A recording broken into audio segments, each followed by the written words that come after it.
Welcome to Tuesday Talks, your educational podcast helping parents become strong advocates for their kids and teachers to make big impacts in the classroom. Here we go.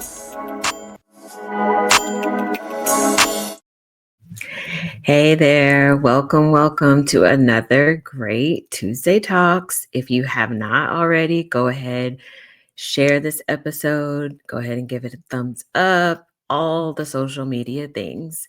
Again, today we're talking about another great topic that I think is really important because we're seeing a rise in it. And we're going to talk tonight about grandparents raising kids, raising their grandkids, right? So it is a second time around for them. And as I was thinking about this topic, I reflected on my own background, right? Like I remember my grandmother from 5th grade through 8th grade. She dropped me off at school and picked me up from school every day from 5th through 8th grade. And that was just the arrangement that my mom had with her. She did it. I never saw her gripe, complain. I probably was oblivious to it because I was middle school age, but that was her commitment. So her day was really planned around that. I know for myself, picking up my son now from school, being responsible for the drop off and the pickup, I am like bolting out the door at 7:45 in the morning, making sure I'm doing that every day. And then 2:45 p.m., I'm out the door to make sure that I am getting him from school on time. And I distinctly remember my grandma always being at the front of the pickup line. And if you pick up kids from school, that car rider line can be very long. I was going to say miles long was a bit of an exaggeration. It could be very long. So to make sure you're in and out as quick as possible, you get there early so you can be in the front of the line. The school gets to know, oh, this mom, this grandma, this dad is always there at the front. Let me make sure their kid is ready right when it's time for pickup to begin so they can get out. And so she did that every day for 4 years, planning her day around that. Now, it was something that, again, she didn't complain about, but also if she wanted to travel, my grandma wasn't much of a traveler. She was more of a homebody, but let's say she did want to travel. Let's say she wanted to meet a friend for lunch, or she was always monitoring the clock because she knew she had to be somewhere in the afternoon. And now with my own son, I have asked my mom on occasion to pick him up from school if I'm traveling for work or if I have some work thing or maybe I'm sick. And so then that's an arrangement that she has to make and make shifts in her day too to make sure she's able to do that. And pick up and drop off from school, while that is very much a commitment, that's like the tip of the iceberg when it comes to the involvement of grandparents in their grandparents' lives. It There are different roles, and we're going to talk about some of those in this episode, but that's just the tip of the iceberg. If we think about, there's an article I was reading that more than 2.5 million children, 2.5 million children are raised by grand families is how they're referred to, right? So grandparents, aunts, uncles, other extended family. The article refers to them as grand families. So 2.5 million children. That's a lot of kids. And the grand families are caring for these kids because the parents are unable to do it. So this is not just pick up and drop off from school. This is 2.5 million kids being raised by grand families. And that report came from a group called Generations United, which is a national advocacy group. And they did a study back in 2022 and got that number for 2.5 million kids. And they found that the reason for grandparents needing to provide this level of support for grandchildren can really vary. So maybe a parent has an addiction or difficulty with alcohol or drugs. The grand families step in to raise the kid. Maybe the parent has mental health challenges or emotional problems. It just makes it unsafe for them to be, in full control over their kid. There could be child neglect, abandonment issues, or abuse. A parent might be incarcerated. The parent might be really young, like a teen pregnancy, and just really inexperienced at being a parent and maybe not even ready to be a parent, even though now they have a kid. There could be physical health issues of the parent that may be debilitating. The parent could also have passed away. There could be unstable home life, maybe homelessness for the parent. And so the child goes to stay with grandparents. There could be a lack of financial resources, the study found, or just a general lack of ability to functionally parent a child.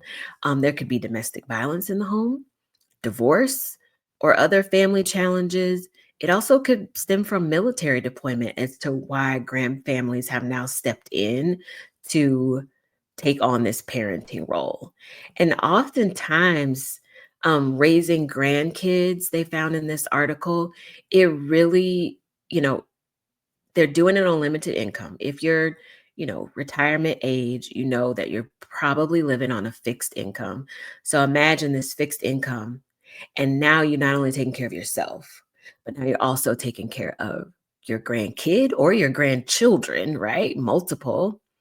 You are paying to feed them, clothe them, school supplies, extracurricular activities, all the things, any tutoring that they may need, any, birthday parties they might go to and need to bring a gift, any type of school project that requires extra supplies. Like you are stepping up as the grand family to do this. And if you're the grandparent, you're doing it on likely a fixed income.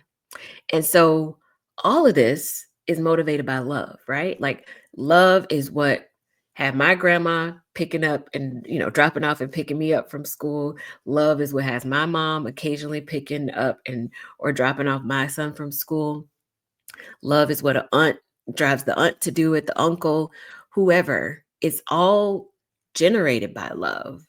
But the truth is, love doesn't buy groceries. Love doesn't buy clothes. It doesn't pay for medical issues. It doesn't pay for enrollment in those extracurricular activities. So, grandparents need extra financial support to make sure that their grandkids can thrive. I know my mom owns a tutoring center in Columbus, Georgia called BTG Learning. Plug. And she has quite a few grandparents that are the custodial parent or just that in that role as primary parent for their grandkids. And they are on that fixed income, but they recognize that their grandkid needs additional help with academics. And so then they are scraping together the funds to pay for additional tutoring that the school can't or won't or doesn't, I don't know the situation, doesn't provide. And so that's an extra cost. I mean, for me, working a salary job and signing my son up for football, getting him involved in some STEM group or whatever, code ninjas, different things that he likes to do, that's extra. I had him doing math tutoring for a while. It was one-on-one. That was $400 a month. That was not like, I don't live that kind of life where I just have $400 laying around every month with nothing to do with it. That was a sacrifice I had to make to get him the help that I felt like he needed. But if I was on a fixed income, I would, be having to choose between a bill and getting the tutoring for my kid. And so then we think about the grandparents and how influential they are in the lives of their grandchildren, whether they're just providing that occasional care or they live close by, maybe they live far away, but a lot more frequently now, grandparents are assuming the role of parent for their grandchildren. We talked about a couple of different roles already, that daycare grandparent who provides that regular daily care for an extended period of time. Maybe you have a toddler. You're like, hey, grandmom, granddad, daycare is so expensive. Can I please bring your grandchild to you to watch while I'm at work?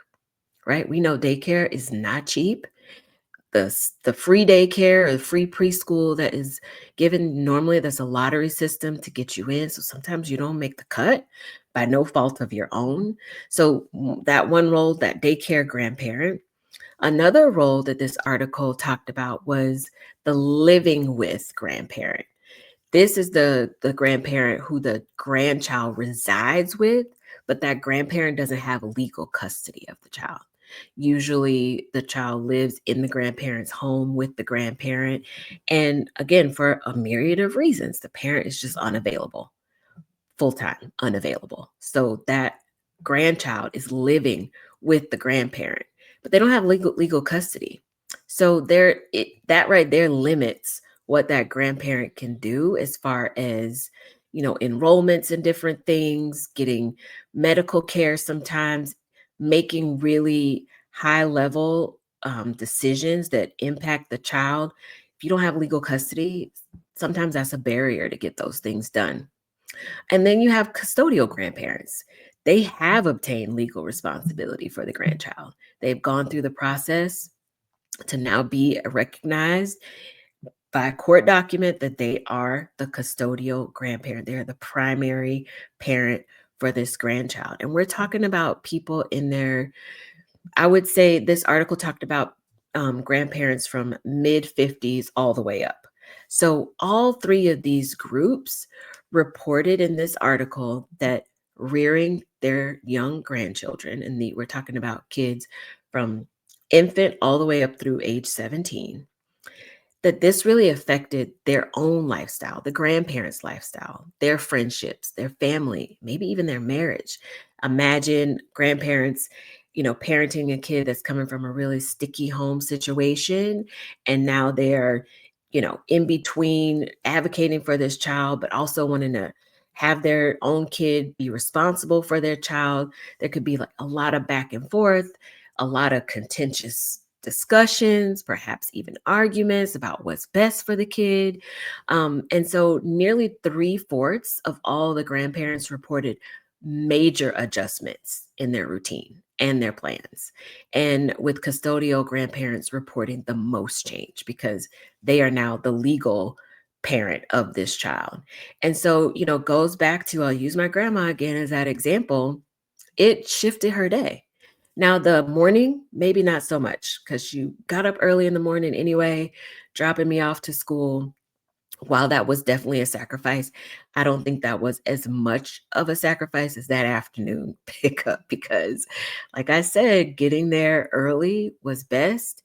And I wasn't a super rambunctious middle schooler. So dealing with the behavior issues, she didn't really have to deal with that. My parents were still around. So they dealt with that if that ever came up. But a lot of times these grandparents are the custodial parent or having their grandchild live with them. And these grandkids have significant academic challenges, learning issues, behavioral issues. So many times from teacher friends, I've heard stories of kids who are just, for lack of better words, out of control in the classroom. And once they do a little digging to figure out, what is the home situation, I need to talk with parents, it comes up that the grandparents are the parents. And now we're not linking student achievement or behavior to a child being raised by their grandparents. But a lot of times, grandparents just don't know what all has shifted as far as academic learning in the classroom, behaviorally. I was a kid that got spanked. There's some kids out here today that you can spank and it doesn't phase them at all. I have my own thoughts about spanking. I won't get on that soapbox, but there's some kids today that you can spank, you can give a consequence, you can punish, and it just bounces off of them. It has zero impact. So if you're parenting as a grandparent the way you parented your kids for your grandkids, sometimes there's friction there because, as they say, these kids are built different these days, and the way things were done back then with their kids doesn't necessarily work for today's kids. And so learning that stuff, understanding the changes, approaching things differently, all of this mindful parenting, gentle parenting. A lot of grandparents are like, I know how to do this. I raise my kids. I don't need to get any learning on how to parent. And then some of them find themselves in very sticky situations where they've tried everything that they can and they're not seeing any improvement in their grandkids, whether it be their learning or their behavior. And so as teachers in the classroom, then that responsibility falls on you, which I don't know that I completely agree with, because there's a lot to do as a teacher in the classroom, and now having to navigate some trauma or just adjustment to a new living situation for a student in your class, and you're communicating with the grandparent who maybe sees that there's a need for change and maybe doesn't. I'll never forget one student who I saw for speech therapy at an elementary school that I worked at in Virginia over 10 years ago. The student had an IEP, very lengthy, academic goals, behavior goals, speech therapy goals, and almost daily, the school was calling grandma like, hey, you need to either talk to him on the phone or come up here and have a conversation with him or come pick him up. It was one of those three things because his behavior was, I'm talking about bolting out of the classroom, running the halls of the school, bolting out of the school doors, running down the sidewalk in front of the school, throwing tantrums in the class, cursing out loud in the class. I mean, it was just out of control. In fact, I picked him up very few times for speech therapy because he would just refuse to go.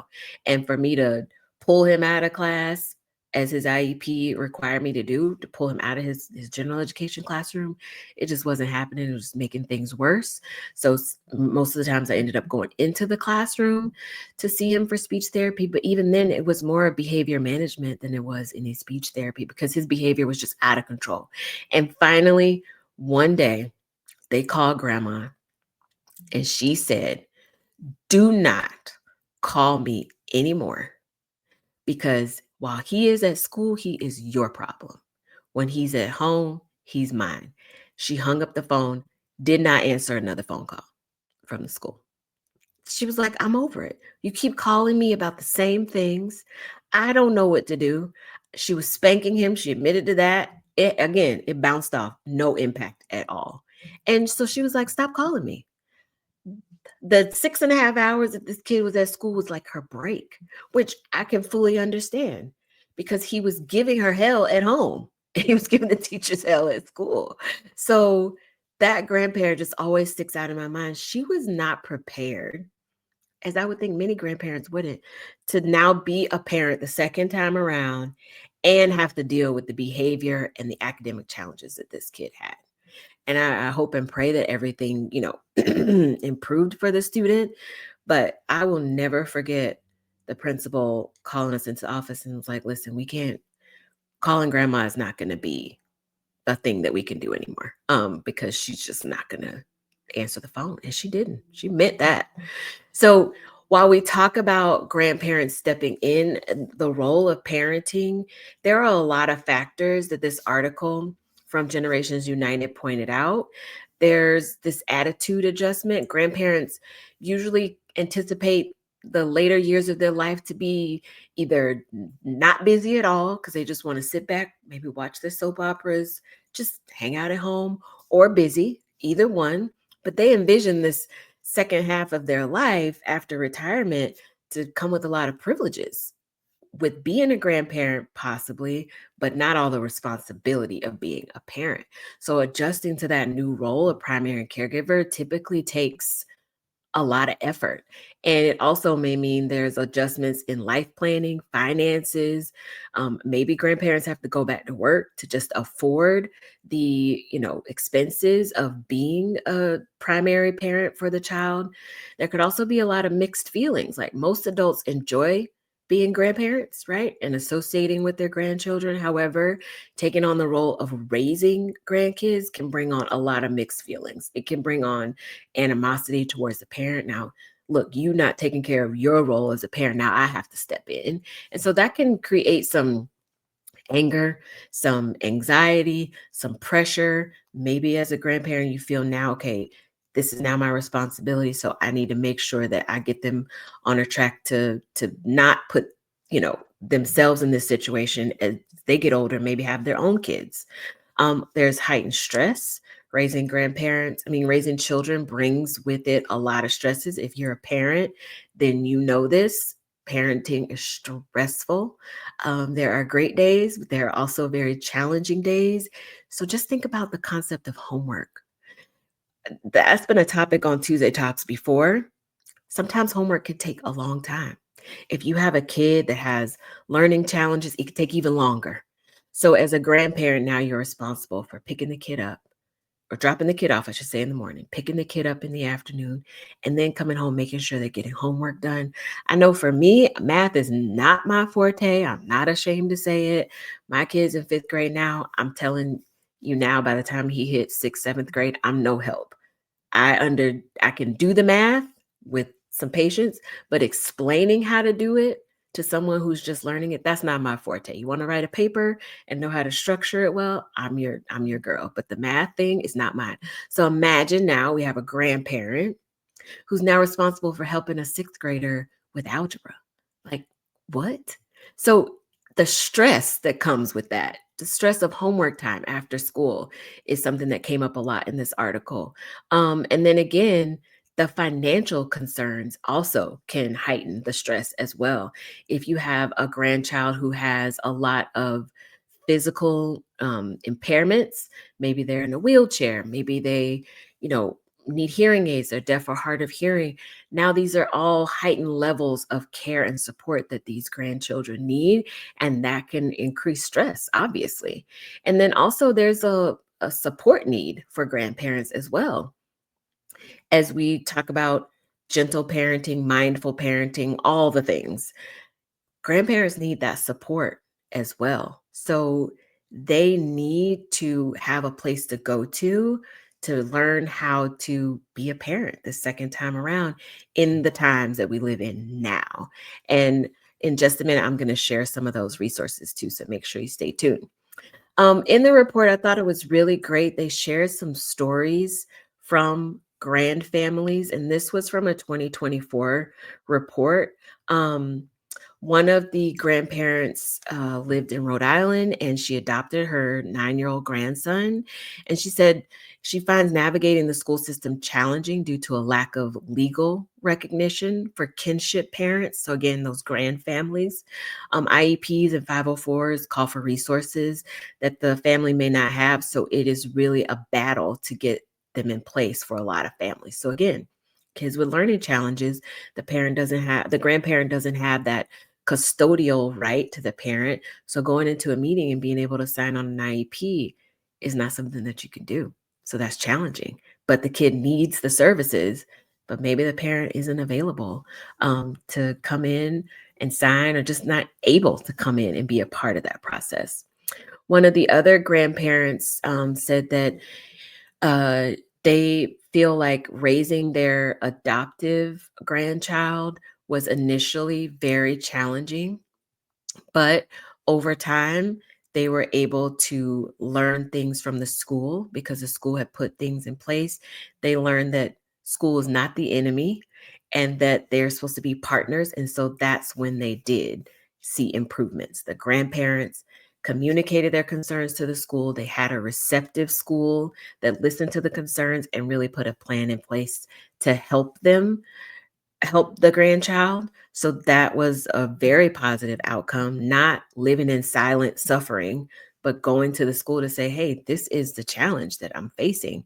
I need some assistance. What can you do? Now it's up to the school to be able to say, hey, we can do this, we can do that, or we don't know what to do. But at least opening up to say to the school, we need some assistance was something that this family found really helpful.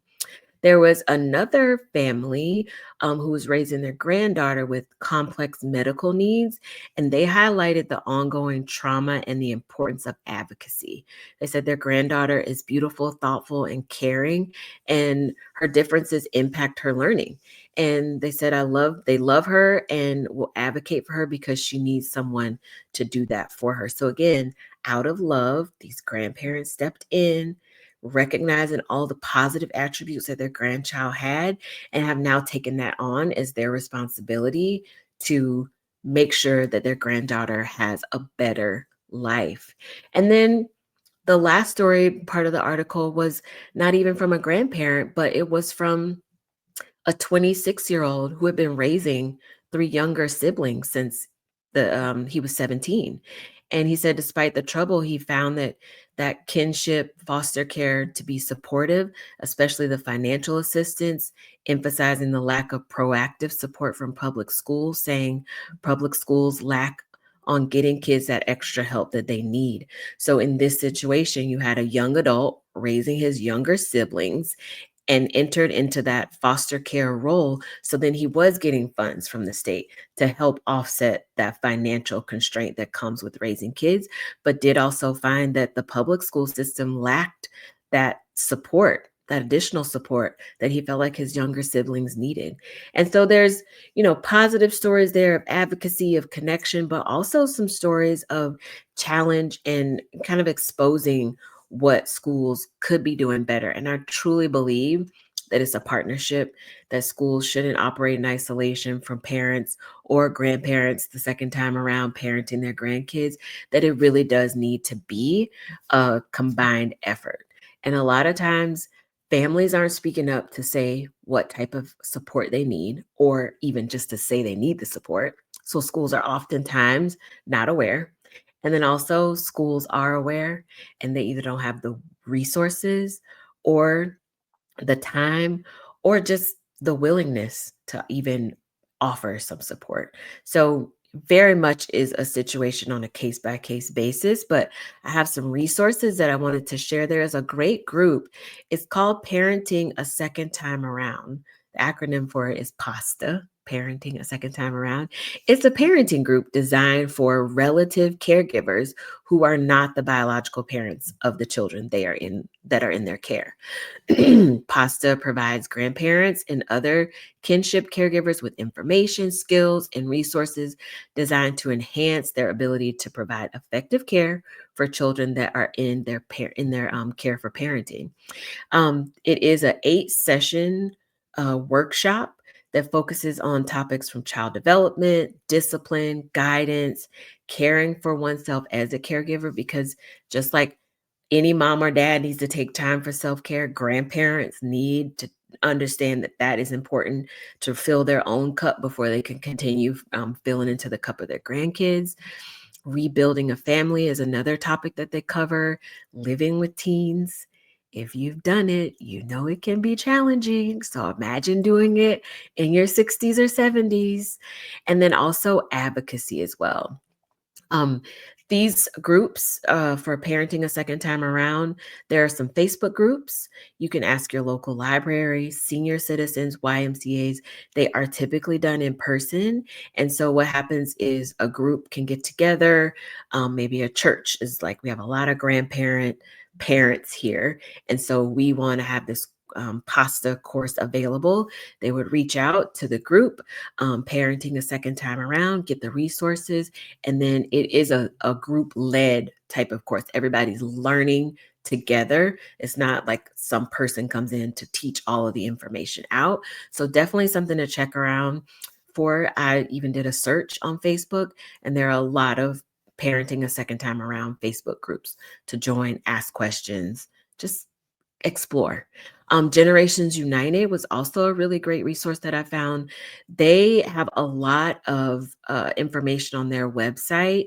Generations United is the name of the group, and their resources are for grandfamilies and for schools to help support children being raised by grandparents. So a great resource not only for the grandparents or grandfamilies that are raising the kids, but also for schools.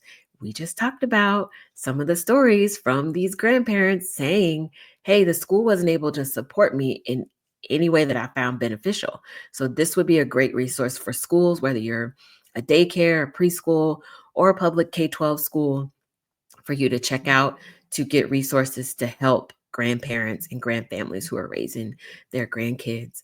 And then lastly was the Grandfamilies and Kinship Support Network.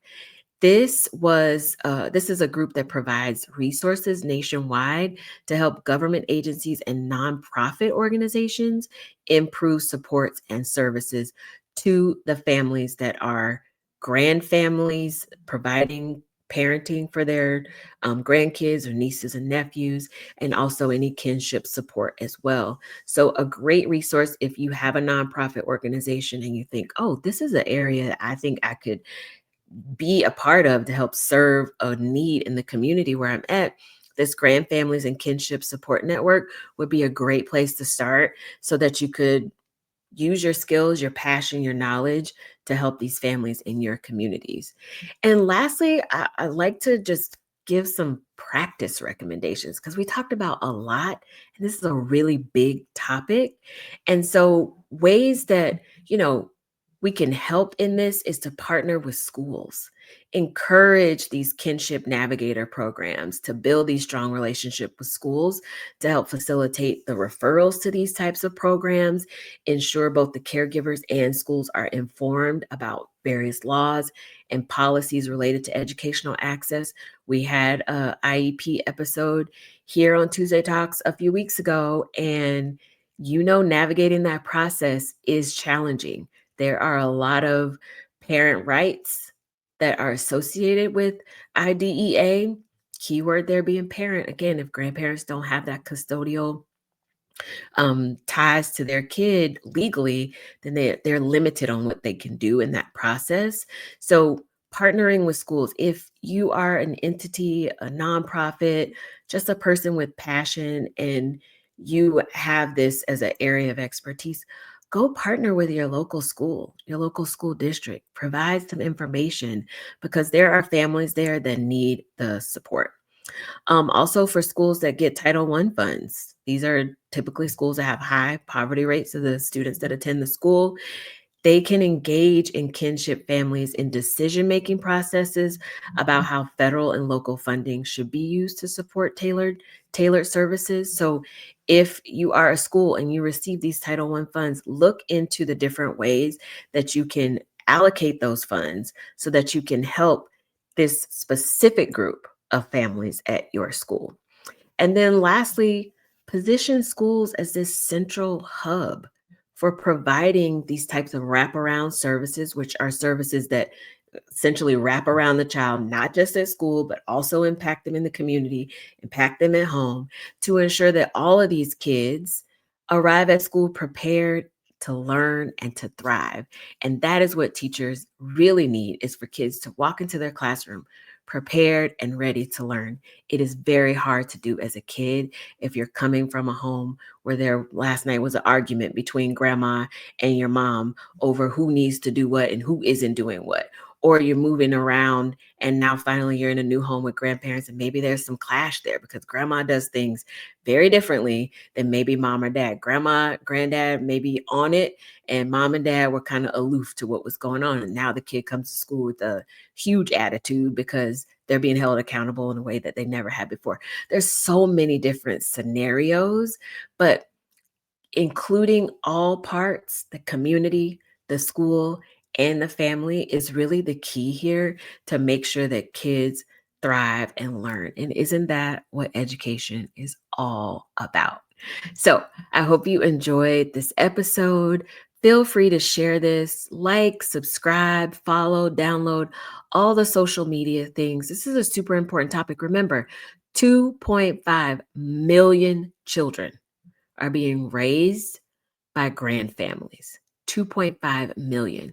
Make your school, make your community a pillar in that you are serving the families that are entering your building every single day. And with that, I will see you next week with a brand new episode. Have a good one. Bye. Be sure to share this episode and join me next week for a brand new Tuesday Talks. See ya.